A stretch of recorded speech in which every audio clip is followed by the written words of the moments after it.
Aujourd'hui, nous allons explorer 3 grands axes qui façonnent l'avenir de la gouvernance d'entreprise. D'abord, nous allons nous attacher à regarder l'actualité des assemblées générales 2026, avec un renouvellement conséquent des mandats des dirigeants et avec des plans de succession qui sont importants. Ensuite, nous allons aborder le rôle croissant des agences de conseil en vote et l'importance du dialogue actionnarial. Et enfin, nous verrons les sujets stratégiques qui occupent les conseils d'administration aujourd'hui, à savoir l'intelligence artificielle, les risques géopolitiques et les risques environnementaux. Alors, pour en débattre, j'ai le plaisir d'accueillir Bénédicte Hautefort, qui est présidente de Scalins, qui est une fintech dédiée aux sociétés cotées. Cédric Lavéry, qui est responsable de la recherche franche chez ISS. Jean-Charles Simon, qui est délégué général de Paris Europlace. Et Denis Terrien, qui est président du conseil d'administration de l'IFA, Institut français des administrateurs.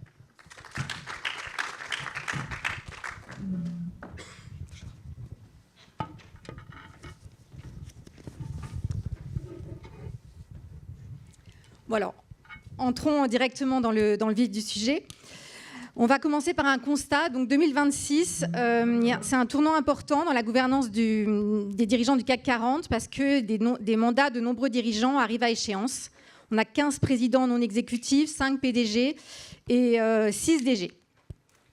Et donc ça soulève évidemment des questions fondamentales sur la préparation de l'avenir, la transmission des pouvoirs. La première question, en fait, c'est comment prépare-t-on l'avenir du leadership ? Denis Terrien, est-ce qu'à l'IFA, on a un guide des bonnes pratiques en matière de succession ? D'accord. Bonjour, merci beaucoup de m'avoir invité. Pour ceux qui ne connaissent pas, l'IFA, c'est l'Institut français des administrateurs. Ça a été créé il y a 25 ans par Daniel Lebègue, qui était patron de la Caisse des dépôts. Et chaque année, on réfléchit sur des règles de bonne gouvernance et on forme encore beaucoup d'administratrices et d'administrateurs. J'étais il y a 2 jours à Sciences Po où je remettais 250 diplômes et certificats à des personnes qui venaient de se former cette année. Alors, est-ce qu'il y a des bonnes règles en matière de succession ? Absolument. Si jamais on regarde, comme vous l'avez dit, il y a 30% des mandats du CAC 40 qui sont arrivés à échéance en 2025. C'est à peu près le même chiffre pour le SBF 120, c'est 28%. 12 nouveaux dirigeants ont été nommés parmi les groupes du SBF 120. Un point intéressant, la moitié des successions étaient non planifiées. Voilà. Et un tiers d'entre eux ont été nommés par intérim. Donc on voit effectivement l'importance pour le conseil d'administration de travailler sur la succession. Et c'est d'ailleurs l'élément peut-être premier du conseil d'administration. C'est la responsabilité première. Alors pour faire ça, il faut bien entendu mettre en place un processus structuré, documenté et revu très régulièrement. Et c'est quelque chose qu'il faut planifier à l'avance. Le comité, c'est la responsabilité du comité de nomination qui fait ça en fonction de la stratégie de l'entreprise, ou ce qui peut être aussi la vision de l'entreprise, et aussi du type de leader que l'on veut. Et les leaderships évoluent en fonction du temps. Une fois que le comité de nomination a réfléchi à ça, il soumet ça au conseil, parce que, in fine, c'est le conseil d'administration qui vote sur ces décisions. Et après, c'est un passage de témoins, c'est un mécanisme assez long. Alors, on a fait aussi une enquête auprès des sociétés familiales. Vous savez, qui veulent généralement transmettre à quelqu'un de la famille, finalement, la direction de la société. Ça prend en moyenne 7 ans. 7 ans dans une société familiale. Quand vous voyez que l'an dernier, sur le SBF 120, il y a eu 12 changements et que la moitié n'était pas préparée, ça montre pour certaines entreprises le fait qu'elles n'avaient pas préparé à l'avance ce plan de succession, et ça ouvre des réflexions sur qu'est-ce qu'il faut que le conseil d'administration fasse pour pallier à ces événements rapides qui peuvent arriver. Est-ce que, du point de vue des investisseurs institutionnels, Cédric, les plans de succession sont satisfaisants Est-ce qu'il y a des informations clés que les investisseurs aimeraient bien voir justement dans les plans de succession ? Normalement, les sociétés ne communiquent pas les plans dans la plupart des cas. Donc, on a souvent effectivement des paragraphes qui sont très boilerplate et qui ne permettent pas de déterminer si il se passe quelque chose d'inattendu et qu'on est obligé de remplacer un dirigeant de ce qui va se passer. On a eu des exemples effectivement de sociétés qui n'écrivaient quasiment rien, leur dirigeant décède et on voit tout de suite qu'ils ont trouvé le remplaçant, que tout était préparé, et des sociétés qui en écrivaient des tartines, on va dire, et qui, dans la même situation, effectivement, se retrouvent dans des situations de crise avec une recherche de dirigeants qui peut durer sur des périodes très longues. Quand c'est possible, effectivement, il faut essayer de l'annoncer assez tôt, qu'un dirigeant va partir à la retraite et donc qu'on a mis en place sa succession, que ça sera une succession, si on parle de PDG, que ça soit suivi d'une dissociation avec la nomination d'un DGD. Ça, je vais dire, c'est la solution facile pour les sociétés qui peuvent se le permettre. Je vais dire un accident d'un dirigeant ou un dirigeant qui ne fait plus l'affaire tout d'un coup, c'est effectivement beaucoup plus dur à gérer. Et donc, oui, il y a une frustration de notre côté et du côté de nos clients, c'est-à-dire que c'est très très dur d'évaluer la qualité de ce qui est fait par les comités de nomination et les conseils en général. Donc les bonnes pratiques, oui, c'est ce qui a été dit. Après, dans la réalité du sujet, c'est très dur de séparer le bon grain et l'ivraie. Et Jean-Charles, vous en pensez quoi, vous, à Paris Europlace ? Alors, à Paris Europlace, ce n'est pas vraiment le genre de sujet sur lequel on va prendre position, c'est plutôt le domaine de responsabilité de nos adhérents que sont la FEP et le MEDEF. Pour avoir participé dans d'autres vies justement à plusieurs versions du code AFEP-MEDEF, je pense que c'est vraiment une mission fondamentale du comité des nominations. C'est vraiment, j'ai presque sa raison d'être, me semble-t-il, c'est de préparer justement les successions. Alors parfois, des événements exogènes vont faire que ce qui était préparé va être remis en cause régulièrement, et ça arrive souvent, mais je pense que c'est un rôle très très important. Il faut que les mandataires sociaux exécutifs, à minima, parce qu'il faut des plans de transition, à mon sens, beaucoup plus en profondeur dans les groupes. Mais il faut vraiment que les comités de nomination jouent ce rôle-là pour les mandataires sociaux exécutifs, et puis pour évidemment le chairman s'il est non exécutif, en prévoyant que ces postes clés, justement, peuvent s'inscrire en cas d'événements, d'émissions, de départ, d'essais, etc., avec une continuité de l'entreprise dans l'intérêt premier social de celle-ci. Et donc, il faut vraiment que les comités de nomination consacrent beaucoup de temps à cela. C'est en effet pas facile parce qu'il faut gérer ça avec ceux qui sont en place. C'est un des rares moments où en fait les administrateurs vont discuter avec le directeur général, par exemple, de ce qu'il propose, et enfin vont le consulter. Et c'est quelque chose qui, je pense, donne beaucoup de valeur à l'entreprise. Mais comme ça a été dit, c'est par nature quelque chose qui a vocation assez souvent à rester confidentiel. Donc le marché n'a pas forcément beaucoup d'informations là-dessus, sauf cas, et ça, je trouve que ça se fait de plus en plus.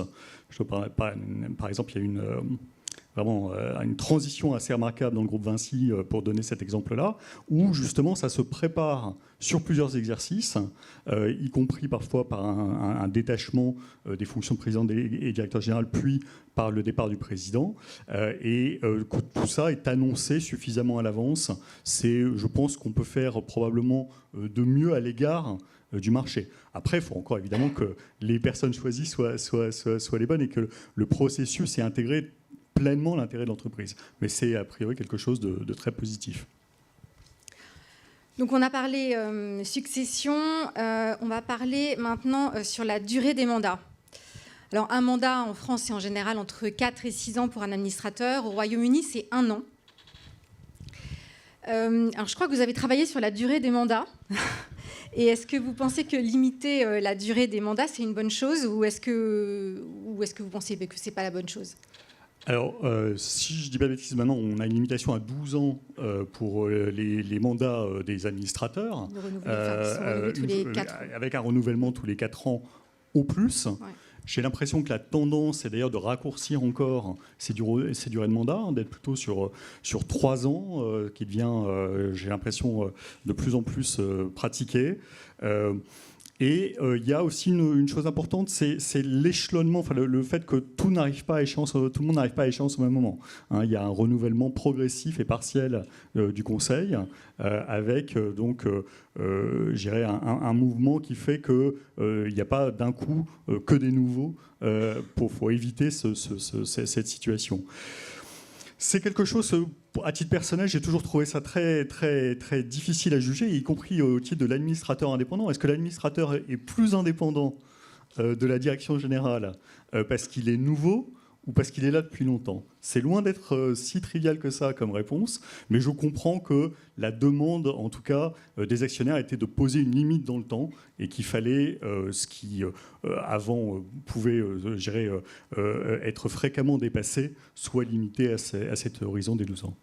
On a aussi la question de l'architecture même du pouvoir entre les patrons qui sont présidents ou directeurs généraux, et les patrons qui sont présidents ou simplement directeurs généraux. Et Bénédicte, vous observez quelle tendance dans le CAC 40 aujourd'hui? Clairement, on est à la dissociation des pouvoirs. Il ne faut pas oublier que dans le CAC 40, on a aussi des sociétés étrangères qui sont souvent en conseil de surveillance directoire, donc par nature un pouvoir dissocié, qu'on a Hermès qui est en commandite, qu'on a Michelin qui est en commandite. Donc ces sociétés-là sont en gouvernance dissociée, mais ce n'est pas président et DG. C'est un autre modèle encore, mais ça en fait 7. Et puis entre président non exécutif et PDG, la grande majorité aujourd'hui est à président et DG séparés. Jean-Charles Simon, est-ce qu'il y a des avantages à cette situation de dissociation? Désolée. Denis Terrien, est-ce qu'il y a des avantages à cette dissociation des fonctions? Alors, absolument. Absolument. Si jamais on se repasse à 20 ou 30 ans, le monde était quand même un peu plus facile à comprendre.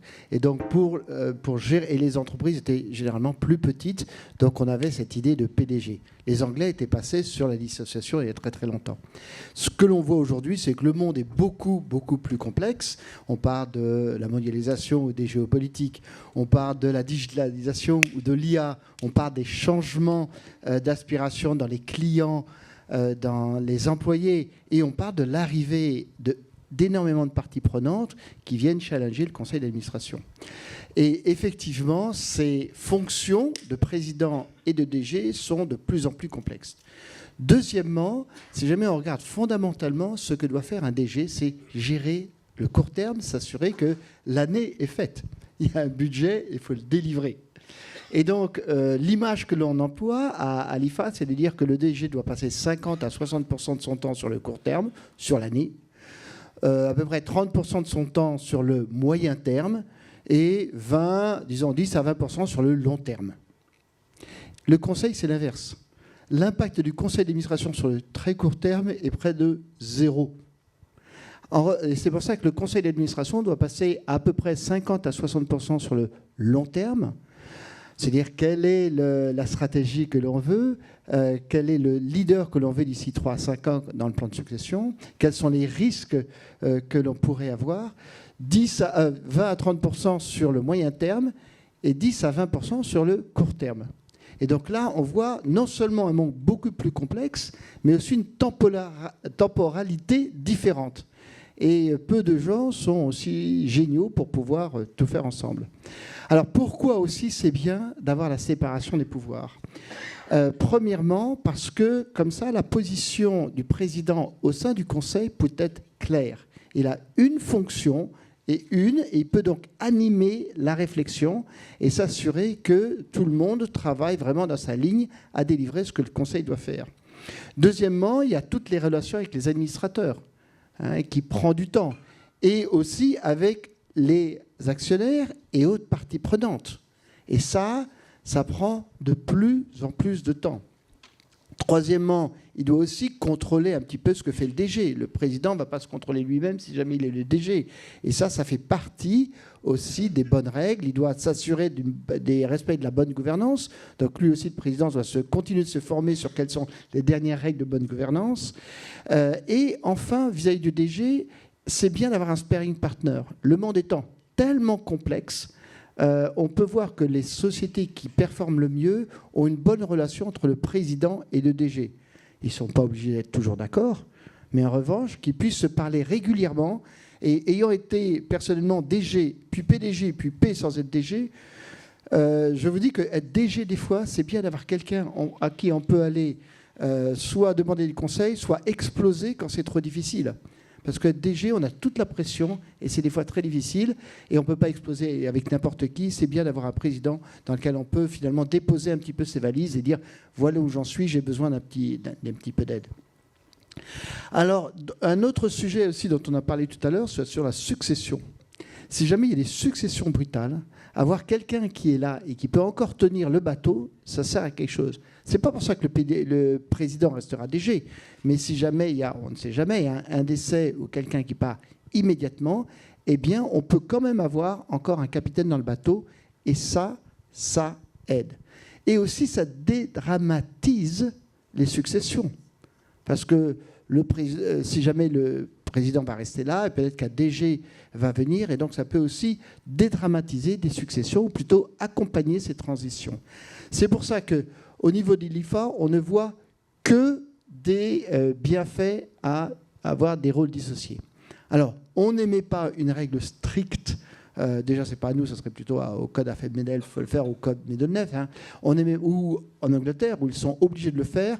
Mais ce que l'on observe, c'est que chaque fois qu'il y a une dissociation, généralement, les rôles ne reviennent pas ensemble, sauf pour des temps très très courts. On a pu le voir pour Sodexo, par exemple. Sophie Bellon, quand Denis Mathuel est parti, elle a repris les deux rôles et elle vient de renommer un DG pour séparer les pouvoirs. Cédric, chez ISS, on a des recommandations particulières à ce sujet-là ? Bon, on est plutôt opposé effectivement au cumul des mandats pour toutes les raisons que vous venez de citer. Effectivement, on ne peut pas, incarner l'exécution de la stratégie et se contrôler soi-même en même temps. C'est vraiment le premier point. Après, il faut voir aussi que le rôle des conseils d'administration a quand même énormément changé au cours des 10-20 dernières années. Effectivement, avant être PDG et gérer un conseil qui se réunissait 2 fois par an avec des vieux monsieur qui tamponnaient des décisions, ça prenait pas longtemps et donc ça empiétait pas sur l'exercice de direction générale. Maintenant, si on considère que les conseils font bien leur travail, sont impliqués, et on voit que le nombre de réunions dépasse allègrement 10, et encore plus si on compte les comités, c'est plus la même charge de travail. Donc, est-ce que ça empiète pas sur le travail du DG ? Donc, voilà, on est plutôt favorable au PDG. Peut y avoir des défavorables au PDG. Et peut y avoir effectivement des situations exceptionnelles où temporairement ça peut être regroupé pour faire face à un choc exogène. Là où je suis moins d'accord sur ce qui a été dit par mes deux voisins, c'est le fait que ça soit une tendance en France. J'ai l'impression qu'on est plutôt dans un cycle, c'est-à-dire qu'on a une génération d'anciens PDG dans les grosses sociétés du CAC 40 qui ont, atteint la limite d'âge, mais qui ne voulaient pas quitter, donc qui ont dissocié, qui sont devenus présidents, qui surveillent leur poulain, avec plus ou moins de succès. Des fois, ça se passe mal. Bon, on parlait de succession. Quand ça se passe bien, c'est effectivement peut-être la structure la plus claire et la plus pratique. Mais quand le président se fâche avec son poulain, ça crée des situations compliquées. Mais ce qu'on va commencer à voir, c'est-à-dire que les présidents vont arriver à l'âge de partir définitivement de la société. Et je pense qu'un certain nombre de poulains, alors des chevaux après, ils sont plus si jeunes, voilà, vont réunifier les fonctions. Donc on pourrait avoir effectivement un mouvement de cycle inverse de réunification des fonctions dans ces phases de transition. Un autre élément, c'est la doctrine de l'État. L'État est quand même actionnaire d'un certain nombre de sociétés en France. Il y a un certain nombre d'années à un changement d'avis sur ça et a poussé à la dissociation dans un certain nombre de sociétés où l'État était actionnaire, peut-être après avoir vécu Carlos Ghosn et Renault, et donc d'avoir un président et un DG, ça permettait de le faire. Et troisième point, effectivement, les successions dans les sociétés familiales. Des fois, la génération effectivement suivante n'est pas encore prête à prendre les rênes. Donc la génération précédente prend la présidence, on prend quelqu'un d'extérieur pour faire une DG d'intérim plus ou moins long, en attendant à ce que la nouvelle génération soit prête, et cette nouvelle génération peut aussi effectivement réunifier les rôles. Donc j'ai pas entièrement confiance sur le fait que la tendance va durer indéfiniment et s'installer de façon définitive. Il faut attendre un certain nombre d'années pour voir si ça continue. Ok. Merci. On va passer du coup à la deuxième thématique qui est sur le rôle des proxys et du dialogue actionnarial. Alors, les proxys, c'est des agences de conseil en vote qui orientent les décisions des investisseurs. Elles jouent un rôle de plus en plus central. Nous avons ici donc ISS avec Cédric, mais il y a aussi des concurrents comme Glass Lewis et Proxinvest.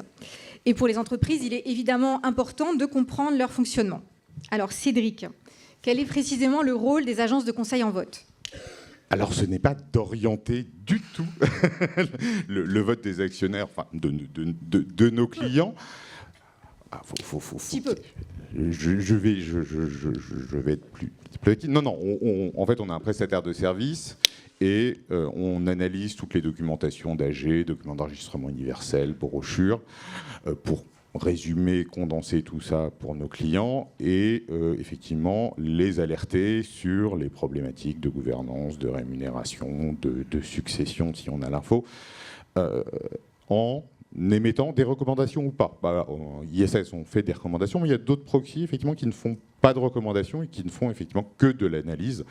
Normalement, quand on lit l'analyse, on comprend dans quel sens penche le proxy. Mais voilà, après, le client est totalement libre de suivre ou ne pas suivre cette recommandation. Et c'est une recommandation qui est basée sur une politique qui est choisie par le client.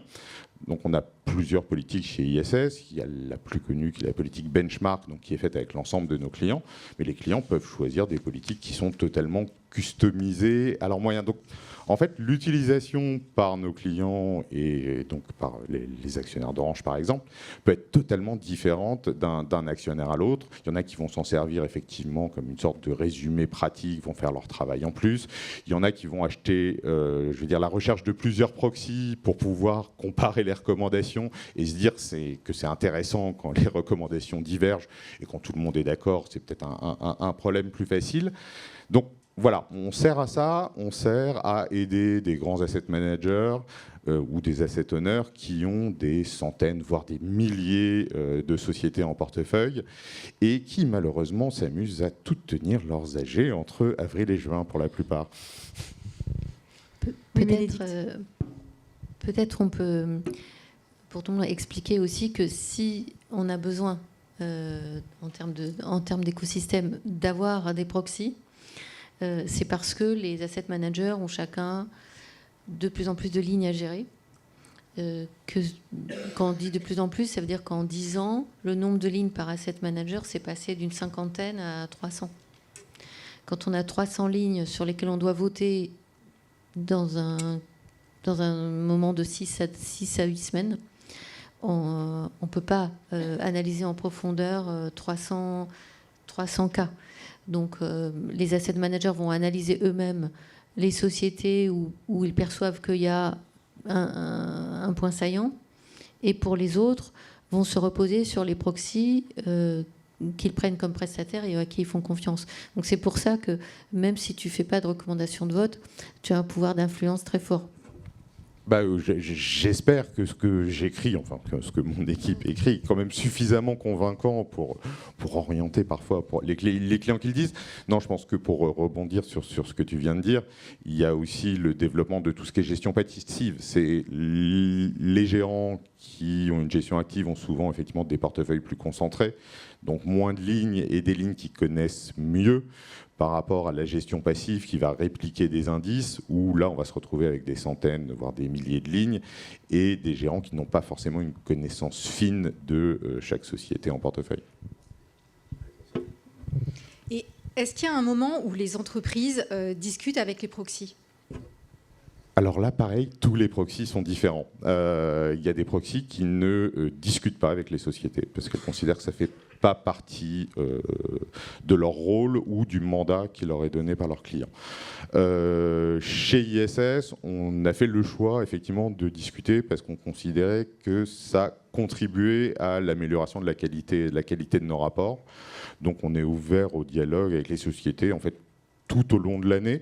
Normalement, une période normale de début de dialogue, ça commence à peu près maintenant. Les premières sociétés arrivent maintenant pour nous parler. Puis, normalement, on va se reparler au moment où la documentation est publiée, donc plutôt fin mars, voire début avril. Et autre particularité, en France, on a une recommandation de l'AMF, comme quoi les proxys devraient soumettre des pré-rapports aux sociétés, donc avant que ça soit publié à nos clients, pour que les sociétés puissent corriger les erreurs matérielles et le plus souvent essayer de nous convaincre une dernière fois s'il y avait malheureusement une recommandation négative. Donc pour les grandes sociétés, effectivement, on va se voir au minimum 3 fois dans l'année et voir plus s'il y a des points effectivement d'achoppement un peu plus compliqués. Alors, comme il y a parfois, souvent, des recommandations négatives, le dialogue avec les entreprises, entre les entreprises et les proxys est un peu compliqué parfois. Est-ce que, Denis, vous savez comment est-ce que c'est possible d'éviter que les relations entre les uns et les autres dégénèrent ? Par la relation. D'accord. Donc, c'est ça, c'est la relation. Donc, le dialogue actionnarial est très, très important. C'est un élément essentiel dans une entreprise. Et alors, oui, il faut aller voir les proxys, mais c'est un des groupes d'actionnaires. Et il y a tout un tas d'autres groupes d'actionnaires. Et finalement, c'est assez bien, parce que si jamais, il faut avoir le temps quand même pour aller les voir, les écouter et veiller à ce que le message soit bien passé des deux côtés. Quand on les rencontre aussi, on peut voir quelles sont leurs attentes, quels sont les points sensibles et se préparer en amont. Alors, on n'est pas obligé de répondre à tous les points de tous les actionnaires. Ce n'est pas possible. À un moment, il appartient au conseil d'administration de nommer un DG qui va, in fine, pouvoir mettre en place une stratégie qui va répondre à, en gros, ce qu'il faut pour créer la valeur, la partager. Et il y a des fois des visions différentes là-dessus, mais au moins, on les aura entendu et écouté. Je me réjouis que certaines sociétés vous voient 3 fois. Est-ce que c'est 2, 3 ? Après, ça vient par rapport à la complexité. Voilà. Ça permet d'aller voir les gens qui ont des positions d'activisme. Parce que certains actionnaires achètent une action juste pour faire du bruit et de l'activisme. Et donc, ça permet de remettre ça aussi au bon niveau. Ceci plaide, pour reprendre la discussion qu'on avait tout à l'heure, sur besoin de séparation des pouvoirs dans le plus grand nombre des cas. Parce que pendant que l'on parle à des activistes, à vous ou à d'autres, on n'a pas le temps de gérer le business. Et à des moments, il faut quand même avoir du temps pour parler aux actionnaires, pour parler aux administrateurs, mais aussi du temps pour gérer les affaires. Jean-Charles, est-ce que vous avez vu, en tant que délégué général de Paris Europlace, des cas où les relations étaient très, très, très compliquées ? Je crois qu'elles se sont vues dans les médias pour un certain nombre de groupes très très clairement, hélas. Donc nous on ne s'occupe d'aucun cas particulier, c'est évidemment pas du tout notre rôle. En revanche, en termes d'actifs de biens communs de place, il nous semble important que le dialogue actionnarial fonctionne bien. Alors donc, on a à la proposition de Michel Prada réuni un groupe avec l'IFA d'ailleurs et d'autres experts du sujet pour essayer de réfléchir à cette question du dialogue actionnarial de manière absolument non prescriptive.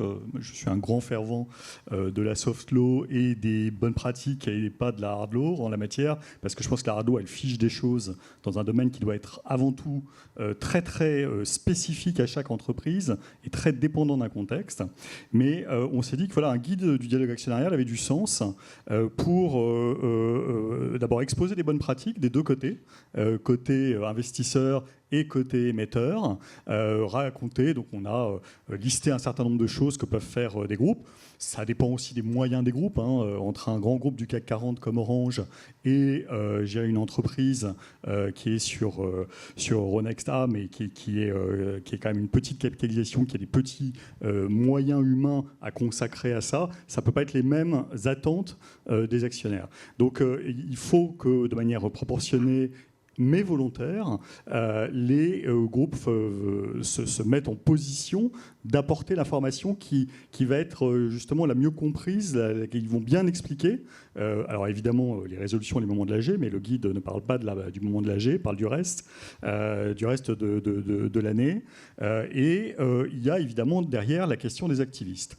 Et pour l'activisme, là aussi, l'expression de Michel Prada, c'était essayer de trouver des règles de politesse, si ça peut sembler peut-être un petit peu désuet, hélas, aujourd'hui, mais en se disant qu'il est important que quand on a des dissensus entre un actionnaire et un management et un conseil d'administration, il y ait la capacité de s'expliquer d'abord avant de commencer à exposer sur la place publique de manière éventuellement assez agressive des mécontentements. Parce que finalement, c'est pas, je pense, l'intérêt collectif de l'entreprise et de ses actionnaires, du corps social qu'ils forment, et c'est pas l'intérêt globalement non plus de la place si on a l'impression qu'on est justement dans une forme de chasse en permanence d'actionnaires effectivement parfois ultra minoritaires, qui cherchent à déstabiliser des groupes. Donc il faut qu'il y ait justement une forme de fonctionnement qui fait que chacun puisse être bien au cas, et notamment par exemple répondre à des critiques qui peuvent être tout à fait légitimes sur un management, sur des présentations de l'information, des stratégies, mais que ceci se fasse, je dirais, avec une forme de respect du contradictoire avant de sortir sur la place publique. Et donc ça fait partie des choses qui nous semblent importantes. C'est encore une fois dans l'intérêt vraiment collectif. Ensuite, chacun se prononce. Le premier sujet des actionnaires indépendamment des AG, c'est quand même de voter avec leurs pieds, de vendre ou d'acheter un titre. C'est quand même la première, pour les sociétés cotées, le premier degré de liberté est le plus radical. Et donc, il faut que tout ça ait pu s'exposer de la manière la plus, je dirais, de bonne foi des deux côtés, avant je dirais, qu'on expose des divergences qui, pour le coup, sont irréconciliables. Et ça peut tout à fait arriver. D'accord. Donc, en fait, il y a un mot, il faut dialoguer. Voilà. On va maintenant passer à ce qui préoccupe concrètement les conseils d'administration. Quelles sont les thématiques chaudes à la table des boards ? Alors, le premier sujet, évidemment, c'est l'intelligence artificielle. Il y a plusieurs questions, en fait. Est-ce que les administrateurs sont formés pour comprendre ces enjeux ? Comment est-ce qu'on peut intégrer l'intelligence artificielle dans la stratégie ? Et comment on peut embarquer les collaborateurs, alors que l'IA, il faut le dire, ça fait parfois assez peur. Alors, Bénédicte, qu'est-ce que nous disent les AG sur la place de l'IA ? Est-ce qu'on consacre beaucoup de temps en Assemblée Générale à discuter de l'intelligence artificielle ou très peu ? Alors oui, on consacre beaucoup de temps. Sur 2 heures d'Assemblée en France en moyenne, on a 10 minutes pour l'exposer sur l'IA, qui est une figure imposée désormais. Alors 10 minutes, ça paraît pas grand-chose comme ça, mais si on se dit qu'on a en moyenne une demi-heure de questions-réponses, ça fait déjà un tiers de la séance de questions-réponses ça représente un tiers. Les commissaires aux comptes, c'est 3 minutes. Le climat, c'est 7 minutes. La rémunération, c'est 4 minutes. Donc on voit que 10 minutes, c'est énorme, en réalité. On a un déroulé d'assemblée maintenant qui est extrêmement morcelé. On a 2 heures d'AG, dont une demi-heure de questions-réponses. Il reste 1h30. Et sur 1h30, on a à peu près 40 minutes entre les votes, l'exposé des résolutions, les aspects purement formels. Donc, et sur le reste, il y a une dizaine d'exposés. Donc c'est très très morcelé. Et là-dedans, on fait 10 minutes de place à l'intelligence artificielle. Qu'est-ce que les entreprises exposent? Elles exposent une charte, quand elles en ont, la formation des salariés, comment on les embarque. Toutes les entreprises insistent sur le fait que l'intelligence artificielle n'est pas une menace pour les salariés, mais une aide. Et donc, ce qui s'est passé ce printemps avec certaines réductions d'effectifs directement imputées à l'IA par des entreprises américaines comme Amazon a beaucoup choqué, parce que ce n'était pas du tout le discours jusqu'ici, du moins en France. À quoi ça va servir? Est-ce qu'on va avoir de nouveaux concurrents? Comment on se prépare? Donc les entreprises exposent tout ça. Et ce qui est intéressant, c'est que dans la séance de questions-réponses, c'est une question sur 6 qui est liée à l'IA. C'est beaucoup plus que sur le climat, c'est un peu moins que sur la finance. C'est un sujet qui est apparu vraiment en 2025, qui avait pointé en 2024 et qui a tout à coup balayé toute la scène. Qui devrait du coup devenir encore plus important dans les prochaines AG. Oui, parce qu'il y a 2 sujets qu'on n'a pas encore abordés en France. C'est est-ce que les actionnaires ont envie de voter sur l'IA? Comme aux États-Unis, ils votent sur les chartes IA. Donc on a eu le C-on-P, le C-on-Climate. Est-ce qu'on va avoir un C-on-AI? Aux États-Unis, il y en a un. Donc ça, c'est très important.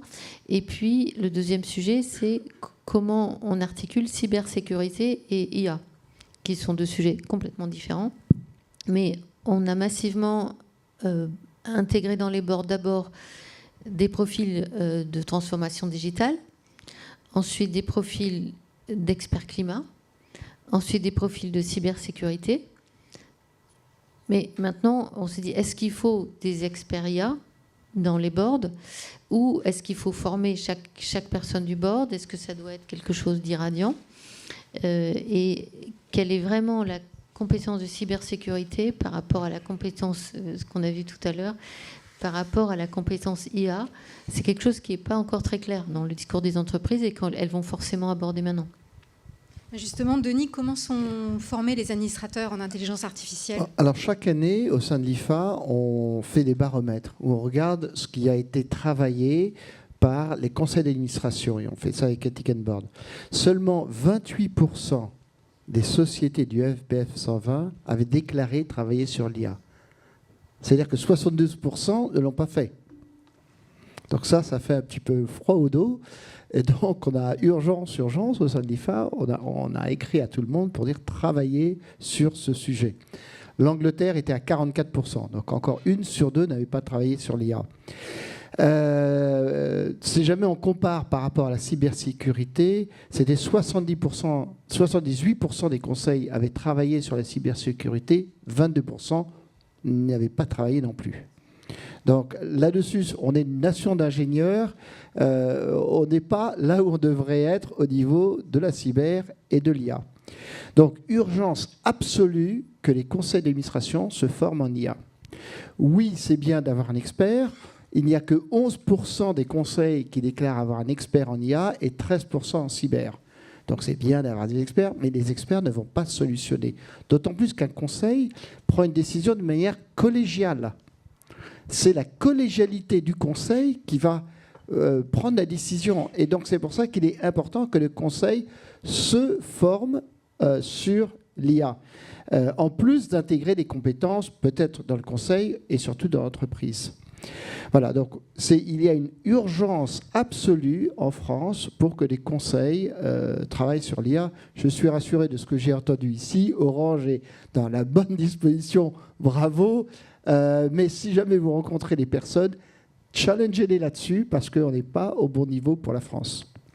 Et à l'IFA, il y a des formations spécifiques? Absolument. Donc, à l'IFA, on regardait qu'il y avait 2 grands sujets qui émergeaient l'an dernier. C'était l'IA et la géopolitique, et on fait effectivement des formations là-dessus.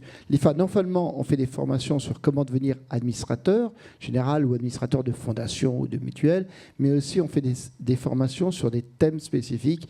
L'IA en est un, la cyber en est un autre, et on fait aussi des conférences dessus. D'accord. Cédric, est-ce que quand vous avez des résolutions pour les renouvellements des administrateurs ou pour les nominations des administrateurs, vous regardez s'ils ont été formés à l'IA ? Non, pas en tant que tel, parce que pour reprendre ce que vient de dire mon voisin, effectivement, le board, c'est une entité, je veux dire, collégiale.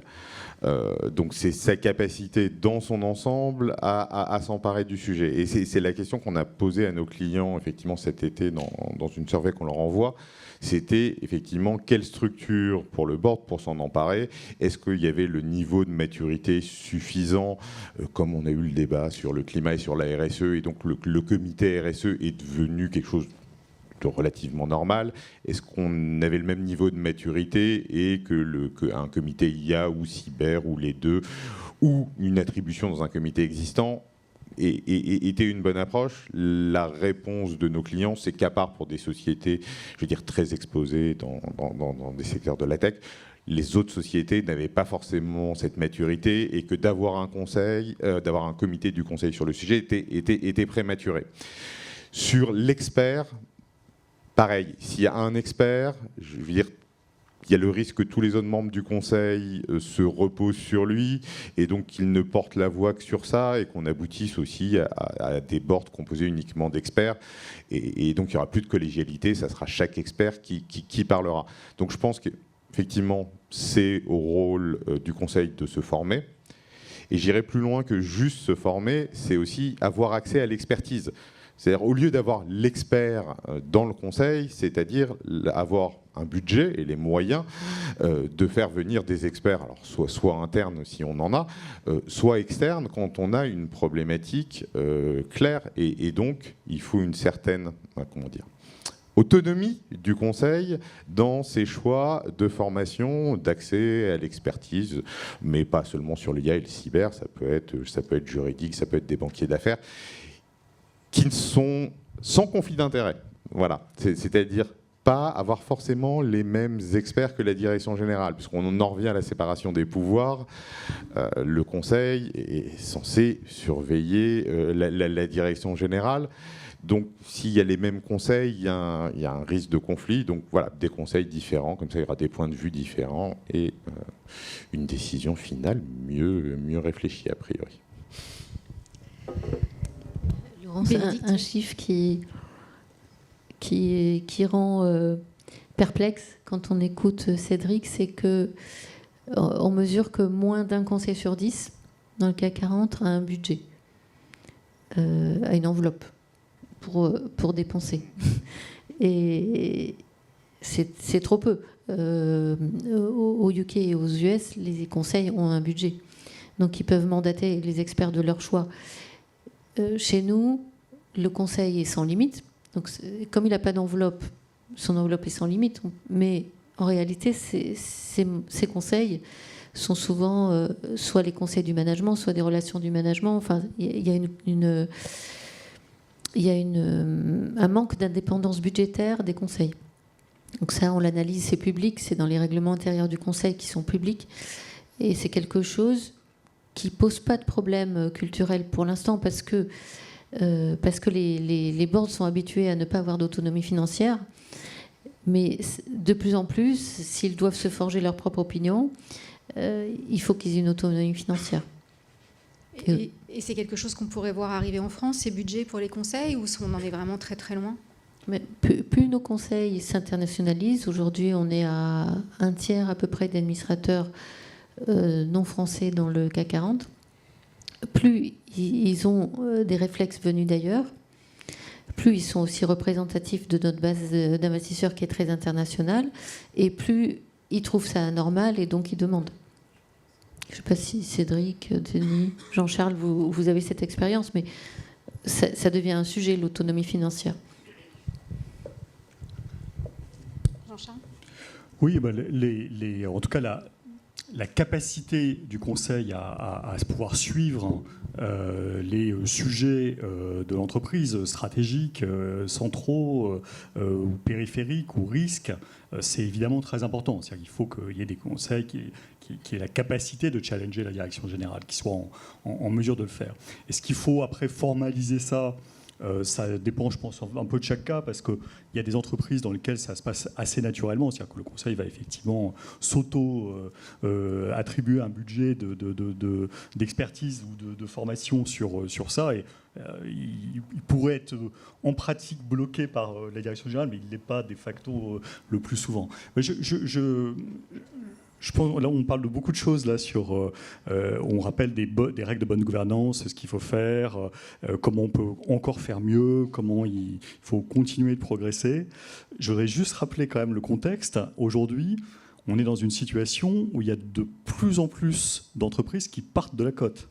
On n'est pas dans une situation dans laquelle les gens se précipitent vers la bourse. Et on le regrette vivement, on essaie d'analyser, il y a plein de raisons très structurelles pour ça, mais je pense qu'il faut être quand même bien conscient d'une chose, c'est que pour beaucoup d'entreprises, pas nécessairement effectivement celles du CAC 40, mais et parfois, mais pour d'autres, hein, la question de la cotation et ce qu'implique la cotation, c'est beaucoup de contraintes et c'est très cher. Et ça fait réfléchir à la préférence pour sortir de la cote ou ne pas aller sur la cote et rester privé avec de plus en plus d'investisseurs qui sont à proposer des solutions alternatives au marché financier. Donc il faut trouver un bon équilibre. Et c'est pour ça que je disais tout à l'heure que moi je suis vraiment pour que les choses soient avant tout d'auto-application et d'auto-administration de règles pour les entreprises. Donc par exemple on déclare qu'on va suivre le code AFEP-MEDEF parce qu'on pense que c'est un requis important. Mais il faut garder de la souplesse parce que sinon on risque d'avoir encore plus d'attrition de la cote si on va dans un sens de durcissement des contraintes par le législateur. Ok. Je voudrais juste ajouter un point. Le rôle fondamental du Conseil, c'est d'aider le DG à bien performer. C'est ça le rôle fondamental. Ce n'est pas un contre-pouvoir. Donc oui, le Conseil peut avoir un autre avis d'un expert. Et ayant été président de plusieurs sociétés, plusieurs fois, j'ai dit au DG, écoute, c'est super, ton patron de tel domaine ou de telle fonction me dit ça, c'est bien, je voudrais un avis extérieur. Et 2-3 fois, je lui ai dit, en tant que président de conseil, j'aimerais l'avis de cette personne. À partir du moment où le DG voit qu'on est là pour l'aider à avoir du succès, il ne va pas dire jamais de l'avis. Sinon, il y a un autre sujet dans la relation de la confiance entre le président et le DG, ou entre le conseil et le DG. Et là, il y a une explication de texte. Mais sinon, en tant que président, jamais je n'ai pu ne pas prendre un expert que j'avais, même en ressources humaines à un moment. Donc, enfin, je ne veux pas dire que j'avais un expert qui avait aidé dans une autre situation qui n'était pas l'expert que recommandait le DG, et ça s'est très bien passé. Mais à chaque fois, il faut repartir de la base. Le conseil est là pour aider le DG à bien performer, mais aussi des fois à montrer au DG ou à la DG les choses qu'il ou elle ne voit pas parce que c'est derrière. Ben voilà. Bon, en dehors de l'intelligence artificielle comme thématique pour le Conseil, on a également les risques géopolitiques. Donc est-ce que ça fait partie des principales préoccupations des assemblées générales, Bénédicte ? Alors, ça l'était déjà cette année, malheureusement. Ça l'était déjà l'année d'avant et ça l'était déjà l'année d'avant. Je pense que depuis la guerre d'Ukraine, qui dure depuis un moment maintenant, le risque géopolitique va croissant. On a le Yémen, on a Gaza. J'allais dire on a eu Gaza, mais je ne sais pas si je peux le mettre au passé. On a eu la Corée du Nord. Donc, c'est des risques géopolitiques qui ont un impact concret. C'est-à-dire c'est renchérissement des coûts logistiques, parce qu'il faut contourner l'Afrique. C'est présence ou pas dans certaines zones. Qu'est-ce qu'il faut faire avec la Russie? Qu'est-ce qu'il faut faire avec les pays d'Asie centrale en termes de présence, en termes de... voilà. Alors, qu'est-ce qu'il faut faire avec la Chine? Donc ça, c'est pour ce qui concerne notre zone immédiate. On a une autre, et je dirais, zone de guerre. On a une autre forme de risque géopolitique qui est le risque fiscal et douanier. Donc ça, c'est avec les États-Unis. Et puis, on a le risque avec la Chine, donc, qui est aussi un risque on ne sait pas trop si c'est fiscal, douanier. Enfin, l'instabilité peut avoir des conséquences directes sur le business. Donc l'ensemble de ces risques, ça fait un moment maintenant qu'ils sont là, qui sont bien identifiés, mais ils prennent une dimension croissante. C'est très difficile pour les sociétés, évidemment, de les quantifier, mais il y a de plus en plus de plans B. On voit qu'elles sont devenues très agiles, le terme est à la mode, mais très capables de prendre des relais de production d'une zone à une autre. Elles ont été obligées de s'organiser pour avoir des usines relais partout. Que par exemple, si on doit tout à coup fermer l'Ouzbékistan ou le Kazakhstan, on peut prendre le relais dans un autre pays proche pour servir la clientèle. Donc, je trouve que les entreprises, depuis 4 ans, sur le sujet, planchent, expliquent ce qu'elles font, et qu'on a effectivement de plus en plus des discours disant on n'exclut pas des scénarios de guerre. Là, on a au moins 3 guerres en ce moment, avec des sociétés qui y sont confrontées. Il ne faut pas que ça ralentisse notre business, donc il faut qu'on fasse avec. Alors là-dessus, il y a quand même une bonne chose sur les conseils d'administration, c'est qu'aujourd'hui, à peu près un tiers des conseils d'administration ne sont pas français. Donc ça, c'est bien. 20% viennent d'Europe, à peu près 7 à 8% viennent des États-Unis et 3-4% viennent d'Asie. Donc ça montre une ouverture sur l'international et c'est sain. Effectivement, ces risques géopolitiques ont augmenté et donc ça veut dire que le comité des risques maintenant doit inclure certains de ces éléments. Le comité des risques n'est pas qu'un comité des risques de cyberattaque ou un comité des risques financiers, mais là-dessus, le comité des risques devient un peu plus stratégique. Et donc la question, l'élément qu'il faut regarder, c'est est-ce qu'au sein des membres du comité des risques, il y a des gens qui comprennent ce qui se font. Et dernier élément, il faut aussi se former. C'est comme l'IA. C'est bien d'avoir aussi au sein du conseil des formations qui peuvent être soit pendant le conseil, soit en dehors du conseil.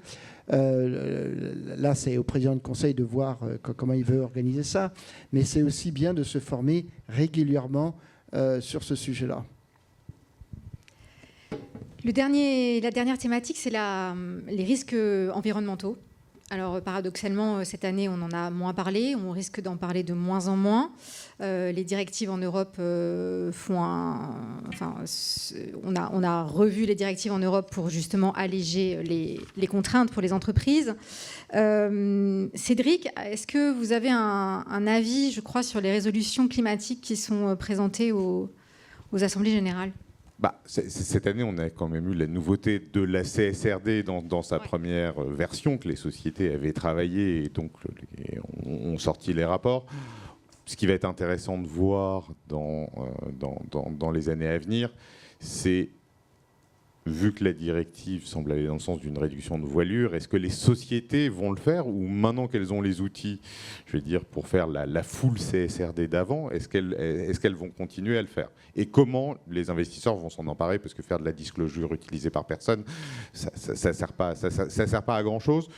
Donc, je pense qu'on a beaucoup parlé de ce sujet à travers la CSRD, donc à travers un outil. Je pense que vous voulez me faire parler des C on Climate, donc quelque chose qui est apparu il y a 4-5 ans. On stagne. En toute honnêteté, je ne veux pas dire que c'est mort, mais voilà, ça stagne. C'est-à-dire, c'est pas un exercice annuel. La plupart des sociétés l'ont fait et ont annoncé qu'elles le referaient quand il y aura un changement de leur stratégie climatique. Donc là, on commence à voir effectivement les sociétés qui sont au deuxième vote, comme Engie par exemple, qui a fait son deuxième vote. Il y a des sociétés qui le font annuellement, type ICAD, et la dynamique, moi je la vois dans les sociétés nouvelles, effectivement, qui rentrent dans le process, et je crois que cette année on en a eu que 2-3. Donc le stock de sociétés mettant en place un CNP augmente, mais je pense qu'il augmente moins vite que ce que certains prévoyaient. Après, il y a peut-être une petite déception, parce qu'il y a un certain nombre de CN Climate qui ont été un peu cosmétique pour le dire gentiment. Et il y a aussi effectivement l'impact de ce qui se passe aux États-Unis avec le backlash ESG, donc un certain nombre de régulations, d'executive orders qui iraient à l'encontre des résolutions ESG, des investisseurs qui ont des incertitudes juridiques sur leurs devoirs fiduciaires et leur capacité d'intégrer les risques ESG dans leurs actes de gestion. Donc, une certaine frilosité et voilà, c'est pas forcément le moment d'aller plus loin où on allait. C'est pas forcément non plus une phase de recul, c'est à mon avis une phase attentiste. Donc à voir. Est-ce que l'Ocean Climate était le meilleur outil ? Non, pas forcément. Effectivement, je pense qu'il y a des investisseurs à qui ça ne plaisait pas. Surtout américains. Mais alors, on en revient à un autre sujet d'il y a très longtemps, qui est que si on n'est pas content avec la stratégie d'une société, alors on peut voter avec ses pieds et partir, mais si on est un fonds indiciel, on ne peut pas. Par contre, on peut faire partir les dirigeants. Et aux États-Unis ou au Royaume-Uni, où il y a des votes annuels, on peut s'opposer à la réélection des membres des comités, de tous les membres du Conseil, ce qu'on ne peut pas faire en France sur des mandats de 6 ans où certaines années on n'a pas d'administrateur sous la main. Donc il y a plein d'outils. Là, voilà, on est dans une phase, on va dire, attentiste. Et donc c'est peut-être pour ça effectivement que c'était moins à la mode, mais il y a surtout tellement d'autres sujets qui arrivent aussi que voilà, les investisseurs ne peuvent pas tout faire sur tous les sujets non plus. Ça devient un peu compliqué. Bien, je vois l'heure. Du coup, Juste un mot sur CSRD, oui. si c'est possible, juste pour dire, effectivement, il y a le sentiment d'une réduction de champ de contraintes.